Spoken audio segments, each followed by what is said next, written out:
Hey guys, welcome back to another episode of 5 Drinks at Midnight, Quarantine Edition. Today we're talking to Lisa Wicker, President and Head Distiller of Widow Jane. Before we do, like and subscribe. Let's get started.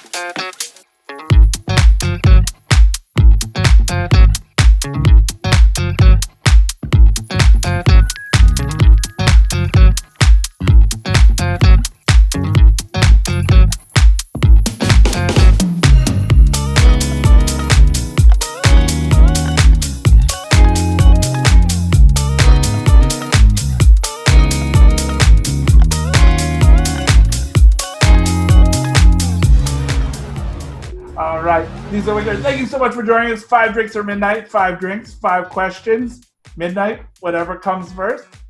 Thank you so much. Appreciate the invitation. Yeah, thank you. Excellent. So we have our flagship up here, but is this what we're drinking first? We are drinking this first. Do you want like the stories now, or you want the stories later? I mean, you can tell me right now. I mean, as we pour. So I'm gonna go ahead and get myself a nice pour. Yeah, Widow Jane 10. Widow Jane 10's been around since Distillery was around 8 years ago. Of course, it's sourced whiskey. When you open a craft distillery, you have 2 options. You had, actually 3 options if you're really loaded, right? So you can source whiskey, or you can release white spirit, or you have a lot of money and you don't have to do either one of those things. Even people with a lot of money start to realize after a while they got to do something. And so the brand was founded on some really fabulous juice and got kind of a cult reputation and a great following. When Samson & Siri purchased Widow Jane, it'll be 4 years ago in this next January, had just started a consulting business, and they hired me. And one of the things I was tasked with first was taking the tenure away from being a single barrel, but not dropping the age statement on it. And so the way we accomplish that is that we are purchasing Indiana, Kentucky, and Tennessee juice, and I blend 5 barrels at a time, and that gives us a little bit more freedom to see what kind of stock's out on the market and bring those in and keep a nice, beautiful aged whiskey, because that's what we're about, right? Excellent. So, yeah, it's been a great challenge. Yeah, and it's been a lot of fun. And I think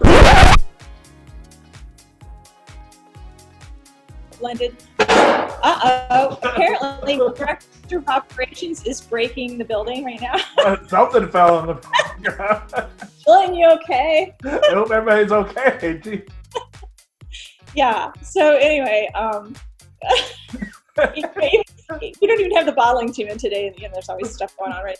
And yeah, so that was the first thing. I was still a consultant when we started all of that, and I had several things I was tasked with. One was keeping the whiskey non-chill filtered, but we're also at 91 proof. So I thought I was going to get fired before I got hired, and finally figured out a way in the middle of the night one night, like, I know what we're going to do to polish it, because they wanted a little more polished on the shelf, and it came out. It's just beautiful stuff, right? She's alive. Yes. I just see not living or something right after that. Yeah. So yeah, I'll introduce her when she comes through. This is Jillian. You're being recorded, Jillian. Yes. Yeah. So anyway, there's the story on the 10-year, and excellent. Yeah, and I think I've blended over 250 batches of it now. Oh wow! Well, cheers. Yeah. Oh, that's so good. All right. Well, I guess that leads us into question 1, because I think you touched on it a little bit, but how'd you get started in the whiskey business? I said yes a lot of times when I had no idea what I was getting myself into. Right? College boyfriend, his family owned a winery in southern Indiana. Grew up in Bloomington, Indiana University. And his dad was a law professor, and his father was actually getting some of the Indiana farm winery laws passed when I was hanging around, and they were celebrating, and I got my head around the idea you can make alcohol for a living. Needless to say, I didn't marry him. I married somebody else, and moved to the East Coast briefly, and then to the South, and had my 2 older kids down in Georgia, and came back to the Midwest, had my 3rd child in the Midwest, and I was working in the arts. I had started a costume company for a professional dance company, my background. I have a little bit of background in that, and it was just, you know, a series of happy accidents that happened. I ran that costume shop for 6 years, and we were close enough to the area that I grew up in that a man that I had worked with when I was in high school, in summers and in college in summers, knew I didn't mind getting dirty, and I'd been working anyway. Ended up saying yes to some women, like, do you want to be a farmhand for, like, yeah, I'll do that. So it's costuming a nutcracker and harvesting grapes. Okay. Yes, and I just knew, and so a gentleman at another winery is the person that I'd known for years, and he had been bugging me to come to work for him, and when he found out I was doing that for them, he called me. He's like, when are you going to come to work for me? And I said yes that time, and 3 days in, I knew that's what I was supposed to be doing. And so I'm there 8 years. I apprenticed with him, you know, getting the last child out of the house, and I had been patching my education together at University of California, Davis, on intensives, Purdue University, anything I could get my hands on, right? I studied journalism, you know, when I was in school the first time. So anyway, I'm doing all this stuff, and he really, I mean, you know, other outside of, like, you know, drinking way too much Jack Daniels in college, that sort of stuff, you know, hadn't really been drinking any whiskey per se. And then my daughter's, you know, now one of my son-in-laws was born and raised in Kentucky, and we'll talk about him in a minute. But yeah, so he and I, you know, make wine all day, and we start talking about whiskey, and we drink, you know, whiskey in the evenings and compare notes at work the next day. And I really got the distilling bug, because he was, you know, very smart man and talking to me about all of that. And yeah, so my youngest graduates from high school. I got an offer to build a winery in Kentucky, which actually has a very old wine tradition, and I said yes. At somebody's kitchen, at the owner's kitchen table, without talking to anybody in my family or. Yeah. Right there, done. Okay, so I moved to Kentucky. And so I did, and it was, you know, and it was baptism by fire, and we had a license before we had a building, and we were, you know, making wine in a retrofitted barn. During that time, I meet Steve Beam of Limestone Branch. So I'm thinking that, great, I wiggle my way on the legislative committee. I think I'm going to get a still for the winery. I'm going to be distilling some brandy. I'm in the middle of Marion County, 6 miles from Maker's Mark. It's like, this is great. I'll have all these people to learn from. This is perfect.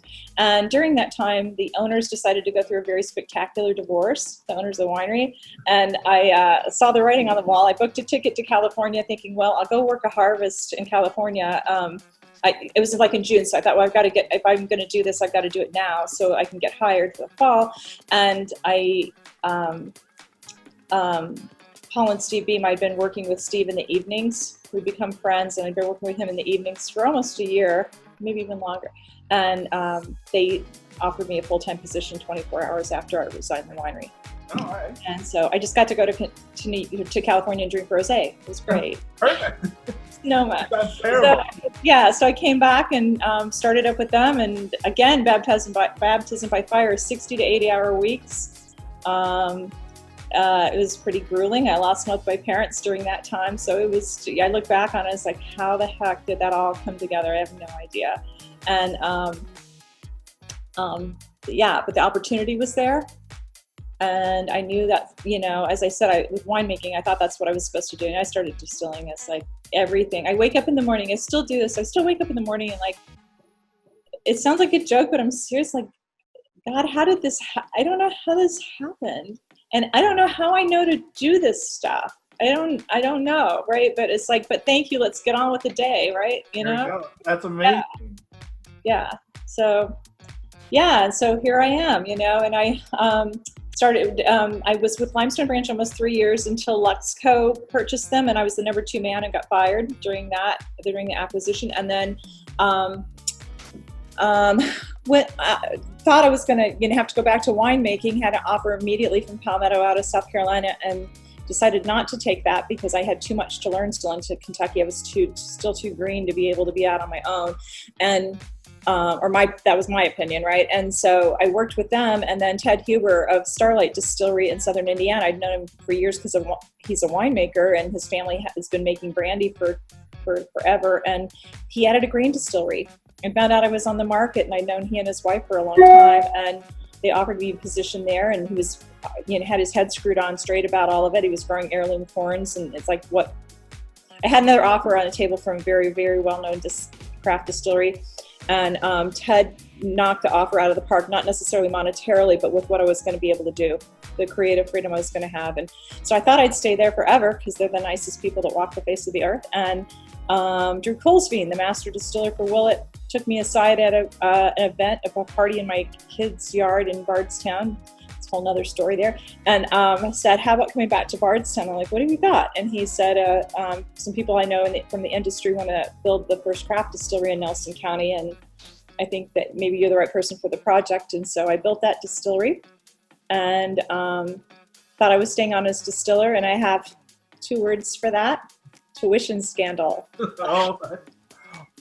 Maybe this family's involved in that, and they haven't gone to trial yet. And so we just didn't see eye to eye on everything, and so I had to leave there, but I had to leave there quietly and thought maybe that was going to be it, right? I had no idea what was going to happen. I had no idea what had happened to my reputation. I found out later it was not all great. And like once that news broke, I had so many emails and text messages and people calling me going, we didn't know why you left that project. It seems so perfect for you. So now we understand. But I started my own consulting business. So it was time to do that anyway. And my second client was Sampson and Surrey, Robert Furness Rowe. I'm the consulting distiller for George Washington's whiskey. And there's another story there for later. And so that's how Robert got my name. And when he first called me, he said, I need somebody to move to New York. And I was so beat up after that project. I'm like, no. And then I walk into my living room and there's a half a bottle of Bren. And Bren's one of the brands in our portfolio. And I'm like, there's an omen. And I just blew it because I was so used to saying yes, and like then trying to figure it out. That I just blew it. And he called me back. Few days went by and he called me back. He said, how about if I fly to Kentucky and take you to dinner? And so he came to Bardstown and we had dinner, and 10 minutes in, I'm like, I think I'm going to work for him. And so we agreed that I'd come on as a consultant, and because I had some other clients and that I wanted to work with. And so, so we started that. And then after, just under a year, they offered me director of distilling for all the brands. And I stepped into that role, and then realized I was spending all my time on the Widow Jane project. So I've been president and head distiller for almost 2 years now. Wow, congratulations. Yeah, crazy, right? I'm sorry, just like, ooh. No. Again, I think that, because again, from the research that I did, like it was that starting with the wine in Indiana and then like following your path, and like it's just a really crazy thing. I mean, to see where you've gone from like Indiana to Atlanta and then Kentucky and then now to Brooklyn, which is just amazing. Like, and again, we're literally like 4 blocks away from each other, but yet we still have to do this over a Zoom. But it's still one of those things that in the net. But yeah, I mean, well, one, welcome to Brooklyn, and 2, like again, your juice is just absolutely amazing. So I think that that is one hell of a really great origin story. So I inherited an amazing team here. I mean, the production team here and things. Jillian that was running around in the back and falling down the stairs. She, she's director of operations. Started been here. Michelle Clark is our vice president, but she's also director of art, and so all of our labels and all of our gorgeous things are all done in-house, right? We're a very small team. Diana is our office manager. We have 3 guys, Raph and Carlos and Kevin, on the bottling line that have been here since before I was here. Duncan in the warehouse, and Duncan, his resume fell on my desk over 2 years ago, and he had a Michigan guy, and he'd gone to school in Chicago, and then loved whiskey, and so he moved to Kentucky and worked at Woodford Reserve, and in distillation and warehousing, and then he did a couple tours of Antarctica in fuel systems, and then it was his girlfriend's turn to do her thing, so they came to New York, and I've been very fortunate. He's got a great palate, and so does everybody else. Everybody else is pretty experienced whiskey drinker around here, so it's definitely not a one-woman show. There's 8 of them. Well, again, I think you're always as good as your team. So I think that you could create a magnificent bottle. So well, cheers to that. First question down. See, not so bad. It only gets easier. So I really like American oak aged on ice. If you've got it. That's what I got. Awesome. Let me. Yeah, you're the ice snob. That's what I like. Yes, very much so. Yeah, I'm really impressed by that. I lecture people about their ice. About that. But yeah. Chopping it up to a diamond. Yeah. It is not. I just did a quick chunk, but Yeah, here's the thing. I'm like, you're like the ultimate ice snob. I'm like a semi-ice snob. It's like, why would you take a really lovely whiskey and put like your refrigerator ice in that tastes like mold? Yeah. And then it doesn't taste right. It's cloudy. It's like at the very least, just get a Brita pitcher and a silicone ice tray and make your own ice. Yeah. We can't go to all this trouble and then why spend the years making something so beautiful and then at the last 15 seconds you ruin it? Like, why? Like, that just seems so stupid. Like, it just so against. It's like taking the Mona Lisa and then at the very end just taking a Sharpie and drawing a mustache on it. Like, it just, like, why? Right. But yeah. So anyway, so all summer I tend to go with ice, right? Even on some of my favorite standards. My mentor is Dave Sherrick, and Dave is the man that put Woodford Reserve back together. He and his wife built a house across the road many years ago and spent 16 years walking back and forth. She was a tour guide, and he oversaw the project to get the whole, when it was all shuttered. It was LeBrote and Graham, and Brown Forman purchased it. And, he was on the trip to Scotland to pick out the iconic pot stills and all that sort of stuff. And so, I have a fondness for Woodford. My oldest son-in-law and I didn't get off on the right foot either, and we mended ways over a bottle of Woodford. So I have a soft spot for it for a couple of different reasons. But, and so Woodford over ice in the summertime when you are just so freaking hot and so thirsty, right? Like, absolutely. You can sip on it all evening, But yeah, perfect. Like, again, it doesn't need any lemonade or anything. You just put a cube in there, and again, as long as it's a nice crystal clear cube, and it will just keep you good for the whole night. So yeah, it's absolutely exactly. perfect. You were just coming off that season, right? Yeah. Here, cheers. I got ready to drink it without you. Oh, I'm sorry. Cheers. Sorry to keep you waiting on your drink.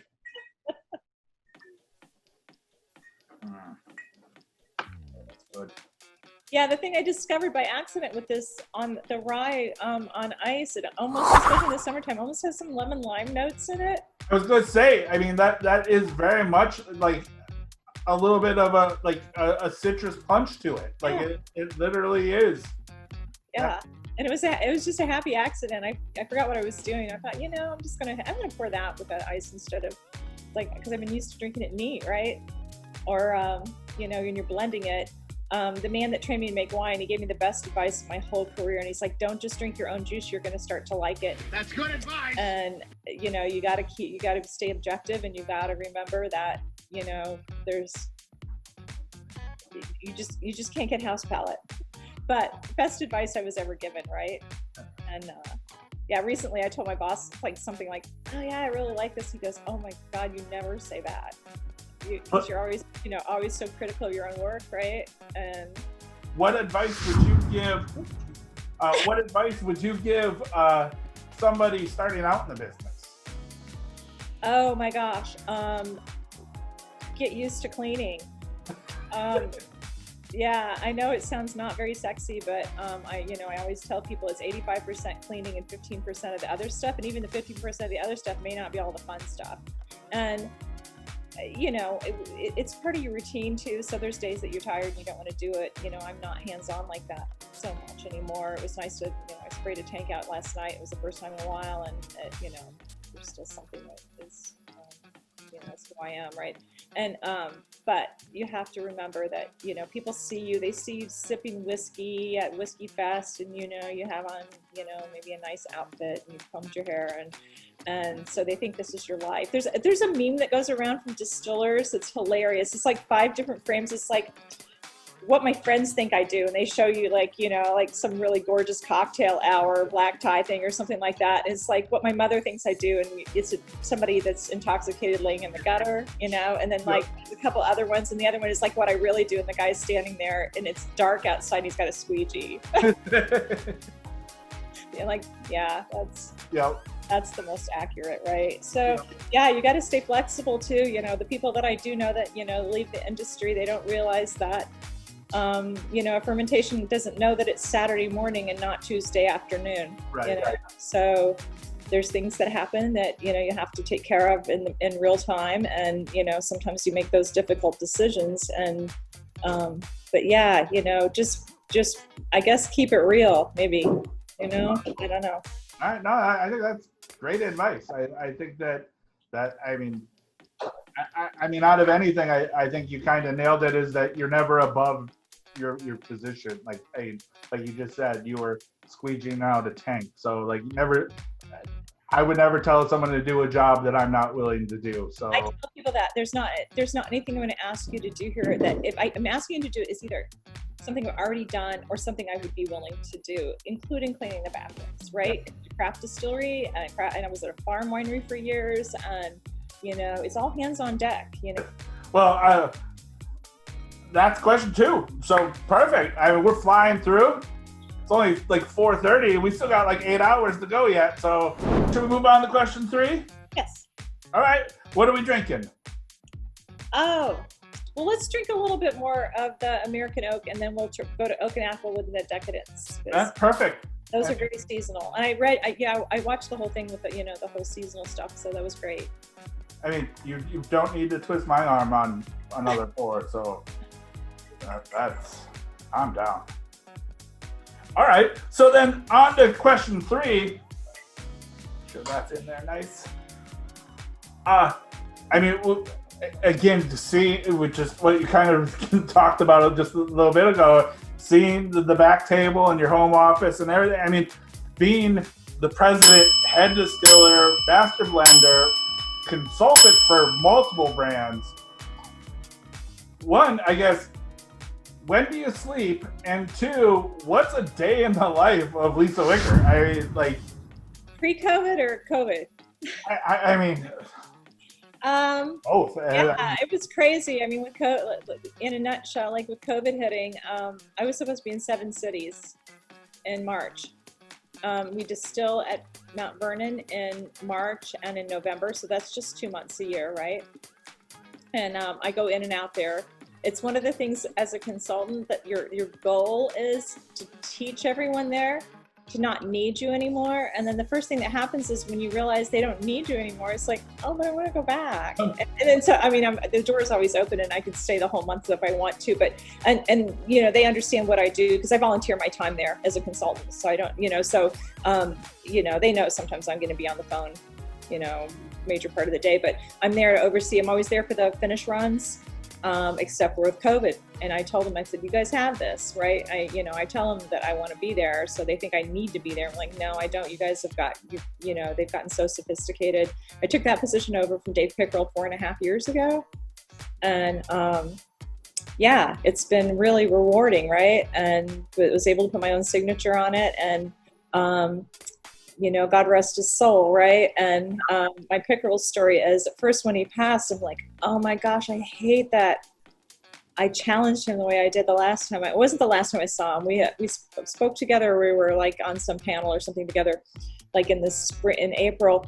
But we had seen each other in November, and he popped back into Mount Vernon. He hadn't been there forever, right? And since before he'd been there. That's not right. He'd been there for a couple of distiller events and things like that, but not for the actual distilling part. And so he starts asking everybody questions like, because I've changed everything, and he won't look at me. He's mad.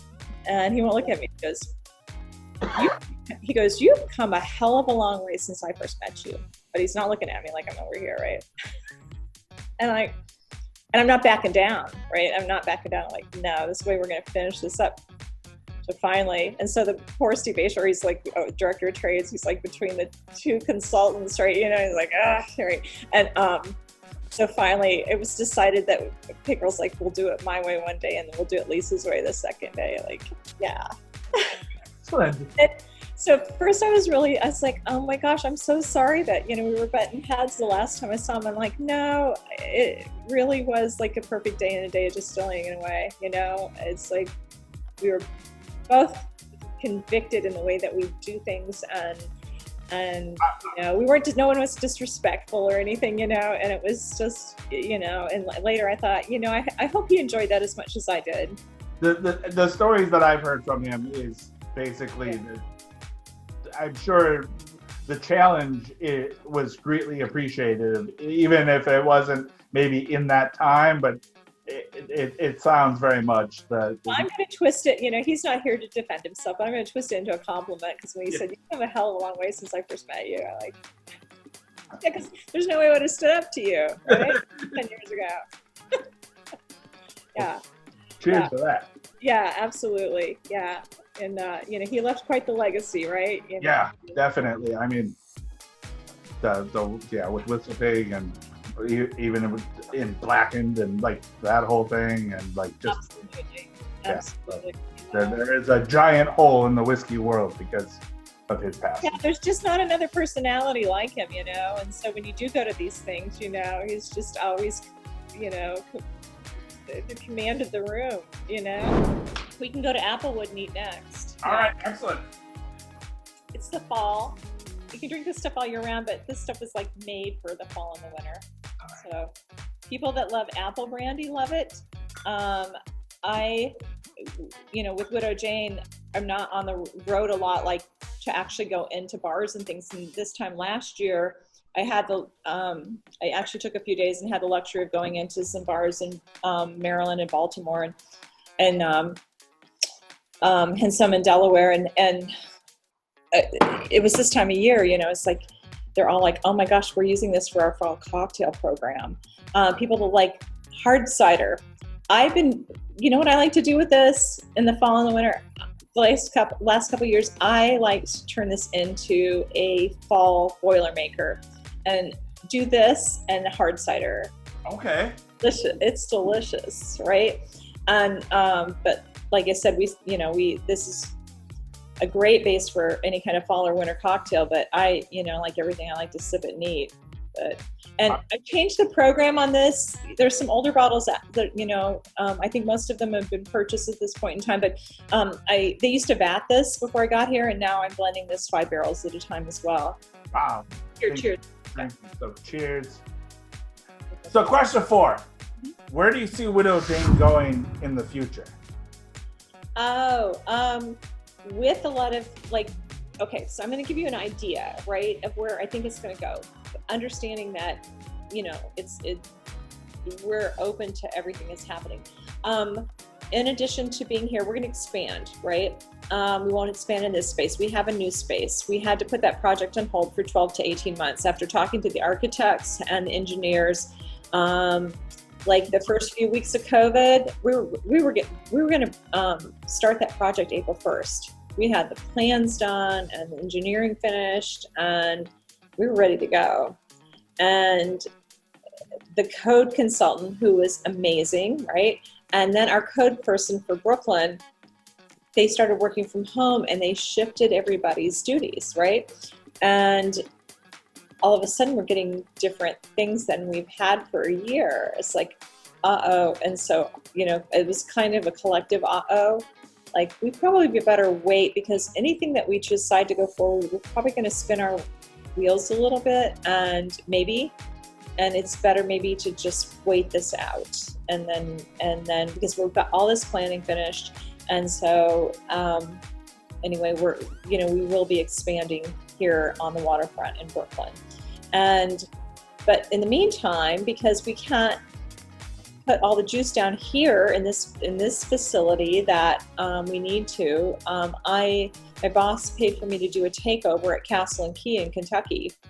And so I go back so fortunately for me, since I'm from Kentucky, right, I am able to go home a few times a year, and we're just laying down bourbon and we're laying down rye. For 2 years, we had the largest open pollinated heirloom corn crop for whiskey in the United States. And yeah, that project came together so beautifully. They had a Pennsylvania farmer that had helped them make, work on the seed corn before I got here. Unfortunately for me too, that's the other reason I just agreed to take this project, is because that corn's delicious, right? If they'd said, oh my gosh, we worked 5 years on this corn, it was terrible. It's like, well, I don't want it. I don't know if I want to make whiskey out of this or not. And so, that's one of the first things when I was still a consultant. They're like, okay, we inherited, tens of thousands of bushels of this Baby Jane corn, which is an open pollinated cross between Bloody Butcher and Wapsie Valley. And we don't know what to do with it. So I'm like, well, I know what to do. I'm going to go to Pennsylvania and check it out. Right. And I did. And it was a brand new elevator. Silos, the only thing it had ever stored was Baby Jane corn. There wasn't a piece of gravel out of place. There wasn't a stray kernel of corn. I'm like, these guys have taken care of this corn. And so we plugged it. It was fabulous. And so we made arrangements to take that back to Kentucky and distill it there, because we didn't have the capacity here, and do some experimental runs. And sure enough, it was making some really good whiskey. So yeah. And so we continued that project. We're growing in upstate New York with a farmer there. It's not a co-op, but there's like a collective of extra dairy farmers, because unfortunately, you're from Wisconsin, you know what's happened to the dairy industry, right? And so they had moved over into open pollinated heirlooms or open pollinated crops. And so we, made the connection there. And then we still grow seed corn in Pennsylvania. I grow seed corn upstate New York and in Pennsylvania because of hail, locust, acts of God. Yeah. Right. I have to have seed. It's a one of a kind seed corn. I've got to have it grown in a couple places. And so then Bernard Peterson Farms, they grow for Maker's Mark. They grow for Sazerac. They grow for all the guys. So they had been approached by 20 some craft distillers, and they turned them down. The projects were too small. And they had approached me when I was at Preservation about doing, a project with them with some sort of heirlooms, because they knew that that's, where the industry's going. And I wasn't able to do that. So I called them up and said, what about, I'm in New York now. What about this? And Bernard Peterson, fortunately for me, his daughter lives in Manhattan. And he said, my wife and I are coming out to visit her, and my brother and sister-in-law, and she's with the business as well. And I said, please find some time to come see Widow Jane. I really want you to grow my corn. And so he came, and within a few minutes, like 20 minutes or so, he took me aside. He goes, I just need to know X, Y, and Z. And he said, I'm going to talk to my family, but I think we're going to take this project on. And I was so excited. And, and so like Bernard, I'm able to drink some whiskey with him on my front porch in Bardstown. And then he's here in New York, and it's just the best of all of it. Right. Bernard picks me up in his overalls and his Tesla. It's like, oh, that's so Brooklyn. We go check the cornfields, right? And I actually have a side story on that too. So he and I had some paperwork to sign, and we go check the cornfields this last year. We go check the cornfields and stuff, and it's like, okay, well, let's go. There's a new speakeasy in Bardstown on Main Street, or just off Main Street. And I hadn't been in there, because I'm here all the time. And he's like, let's go in there. And he introduced me to the owner. And the owner's like, oh my gosh, those 4 guys in the corner, they're from Chicago. They just ordered a round of Widow Jane. I'm like, yes. Downtown Bardstown, Kentucky. And they were serving them a round of Widow Jane. All right. So should we move on to our 5th and final question? So what are we drinking? Decadence. Yeah. And we just put the second batch, look at this, batch number 2. We just put batch number 2 in the bottle on Tuesday.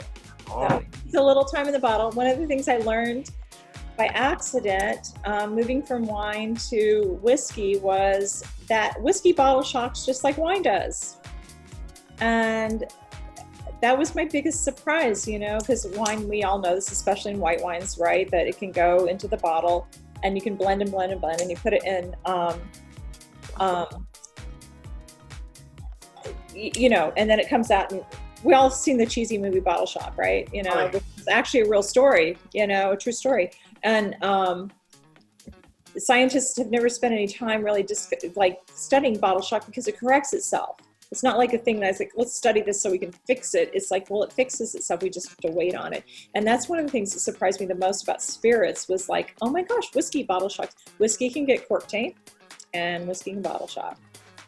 which really surprised me because I thought with a higher alcohol content that things like that wouldn't happen. But, the first time I tasted some whiskey with cork taint, I'm like, oh my gosh, I guess. So, it's not very sexy, it's not very pretty, but we do use synthetic cork so that we don't ever have that problem. This is just so good. Thank you. Yeah, when you try to be minimally invasive, like with the whiskey, I'm not a whole like, oh, we're never going to chill filter. I'm not like that at all. I think every whiskey has its own personality, right? And sometimes it's like with natural wine, people are like, oh my gosh, I'm only going to drink natural wine. So like, well, that's great. That's awesome because they really are lovely. But that doesn't mean that because this winemaker decided to go down a different route that this wine is any less palatable or merchantable, or that just like I said, 10 distillers, 18 opinions. Absolutely. Like, well, and again, I would almost like triple that, because like a whiskey person will always have their opinion on what they feel about whiskey. Like, all right, so question 5, because we're coming up on 2 hours and I've kept you long enough, and I want to make sure that you can enjoy your lovely way to spend a Friday afternoon. I appreciate it. Yeah. Excellent. Well, again, we love having you, and again, I appreciate your time. But so, question 5, which is a flip of the coin question. So it's a flip of the Whiskey Wednesday coin. Yes or no? You have your coin? It's here somewhere. It's right here. It was right here. Oh, under my phone. Oh, there you go. Okay. Excellent. So I didn't get it when I picked it up. All right. So being a Hoosier alum, is Nick's better than Bluebird? Oh my gosh.